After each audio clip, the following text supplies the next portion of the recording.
బిందాస్, రగడ, దూసుకెళ్తా ఇవి writer turn director వీరు పోట్ల తీసిన సినిమాలు. పెద్ద హిట్లు కాకపోయినా 3 సక్సెస్ఫుల్ సినిమాలే.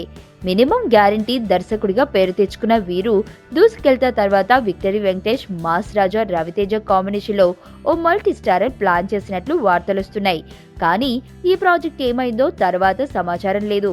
దీనిపై ఇన్నాళ్లకు వీరు ఓపెన్ అయ్యాడు. అప్పట్లో తాను ఈ ప్రాజెక్టు కోసం స్క్రిప్ట్ రెడీ చేసిన మాట వాస్తవమే అన్నాడు. వెంకటేష్, రవితేజ కాంబినేషన్లో భారీ మల్టీస్టార్ ప్లాన్ జరిగిన మాట వాస్తవం. 14 డేస్ ఎంటర్టైన్మెంట్ సంస్థ ఈ చిత్రాన్ని నిర్మించాల్సిందే. కథ రెడీ, అంతా ఓకే. కానీ చివరి నిమిషంలో ఈ ప్రాజెక్ట్ ఆగిపోయింది. ఆ తర్వాత గ్యాప్ వచ్చింది. ఈ సినిమాలు ఆగిపోవడానికి కారణాలేంటో చెప్పలేను. ఎవరి లెక్కలు వారికి ఉంటాయి. వాళ్ళు నాకు అవకాశం ఇవ్వలేదు అనుకోవడం కంటే నా టైం బాగోలేదు అనుకున్నాను. అలాగే నేనే మంచి స్క్రిప్ట్ తీసుకెళ్లలేదేమో అని కూడా ఆలోచించాను. తర్వాత వీడు గోల్డేహే మొదలైంది. ఇక నుంచి గ్యాప్ రాకుండా వరుసగా సినిమాలు చేయాలనుకుంటున్నాను అని వీరు తెలిపాడు.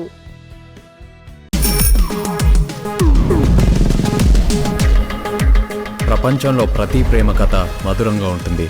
మనది మనకు మరీ అద్భుతంగా ఉంటుంది. నా ఫీలింగ్స్ ఎక్స్ప్రెషన్స్ అన్ని పేపర్ మీద రాసి తనకి ఇస్తాను రా. అవసరమా రా ఇదంతా? ఇన్ఫాచ్యువేషన్ రా. రే, అమ్మాయిని చూసిన వెంటనే అలా